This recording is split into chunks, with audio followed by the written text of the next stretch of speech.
what I'm going to do now is I'm going to remove this motor. We're going to use this motor and the plate cover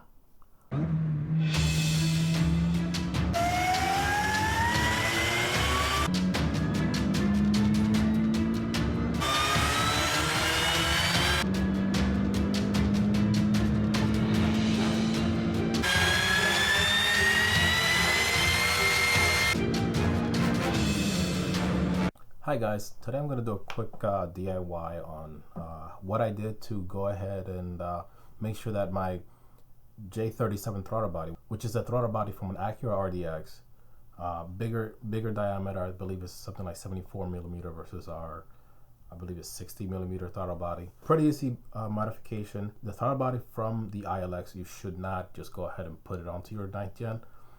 What I did to avoid any issues with drivability, throttle response, was I took the motor from my 9th gen throttle body and the cap and going ahead and put it on the J37 throttle body.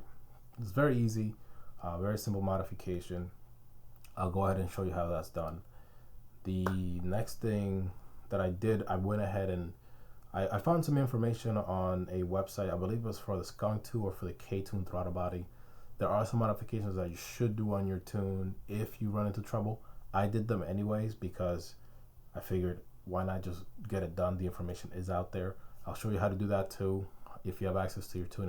If your tune is locked, I'll go ahead and put a link to the information where I got it right down here, or you can share this video or share the link with your tuner. If you got any questions, as always, feel free to comment. If you like the videos that I make here, please give it a thumbs up. Don't forget to subscribe if you're new to this channel. Without any more delay, let's get right into the DIY and see what I did to get my throttle body working. Alright, so we're gonna get right into the throttle body here. This is a junker that I picked up. It's actually the J35 or the OEM throttle body for a 9th gen Civic Si. This is very similar to the 8th gen Civic Si, but for the purpose of this video, we're just covering how to get this thing open and what to remove and get out and put onto your J37 throttle body. So you're going to need a Torx T20 tool. It's basically these bolts here, they have, you know, a tab in the middle, so your Torx tool has a hole to match it. So I'm going to get right into it and just remove each one at a time. I'm going to try to go in opposite corners here, at least for the first portion of it. You should hear that nice breaking sound on each one. Okay, there you go. Even these old rusted ones that have been sitting for a while, coming out just fine. So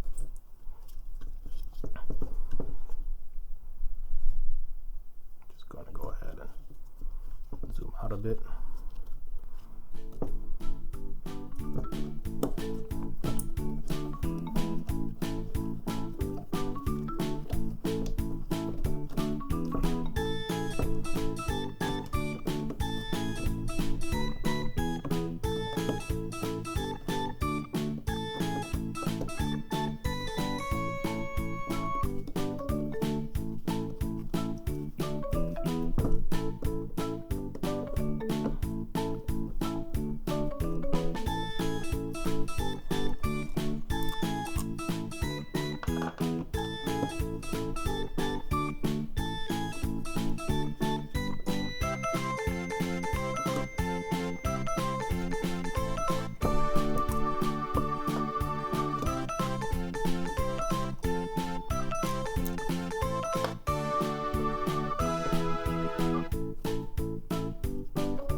Now we're going to lift firmly from all sides. I think for mine I actually ended up using a screwdriver to get some of these pieces out nicely. Let's see. Now this is a junker, so I really don't care about it, but you do want to be a little bit careful. This one's actually coming out pretty nicely. So I'm gonna zoom back in. At this point, everything is loose. This is getting ready to come out. I did have to press down here with a screwdriver just to pop it out of place. Obviously, this was sitting at some junkyard lot, and as you can imagine, it's full of moisture. So this is the interior of your throttle body. This is just the wheel. It slides right out. And the motor is actually this here. So this motor pulls about 5 amps. And the J37 throttle body pulls around 9 to 10 amps. So this is why a lot of people are running into a lot of issues with their throttle body on their 9th gen when they go ahead and do the swap. What I'm going to do now is I'm going to remove this motor. We're going to use this motor and the plate cover on the J37 throttle body. I don't have a J37 throttle body, but the internal components are exactly the same. The one thing I noticed, the wheel on the J37 was, I believe it was metal, but the composition is exactly the same. I would use the wheel from the for this one simply because it's matched up to the teeth here. I don't think you have to, just for the sake of keeping all the 9th gen internal parts together. These are just 3 Phillips screws holding this in. 1, 2, 3.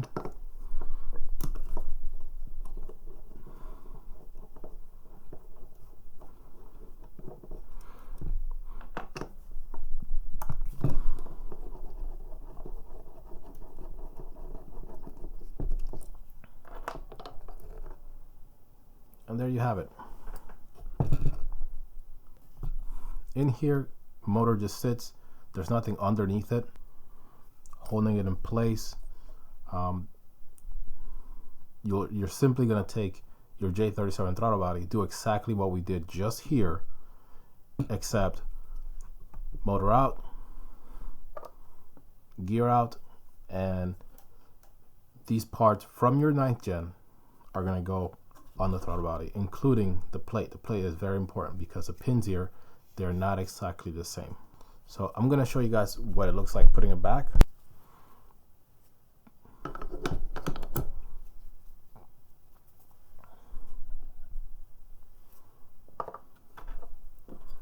Simply put the screws back in.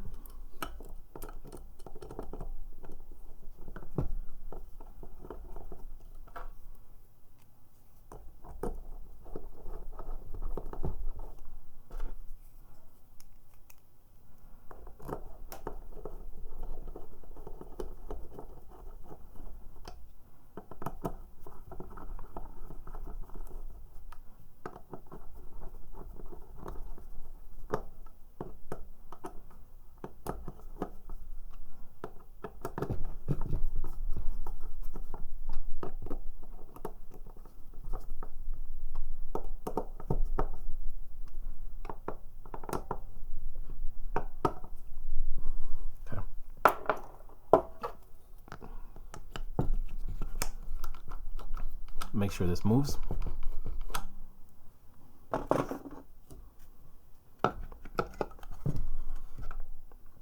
Now, what I did before I put mine back in the car, I made sure that all of this stuff from my J37, my J37 was also picked up from a junkyard, so a lot of this calcium was on it. So I just cleaned it up with a nice straight edge, and I wiped the stuff down with some isopropyl alcohol, and or whatever is you may have run in your garage that's safe for gasket or rubber material. But that's it. Put this plate back on. Put your screws back in.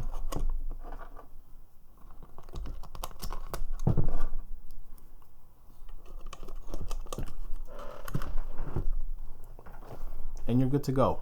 At this point, I'm going to go ahead and switch over to other things that I did to ensure that I had the best experience possible with my J37 throttle body on my 9th Gen Civic. Okay, so what we're going to do is first switch over here.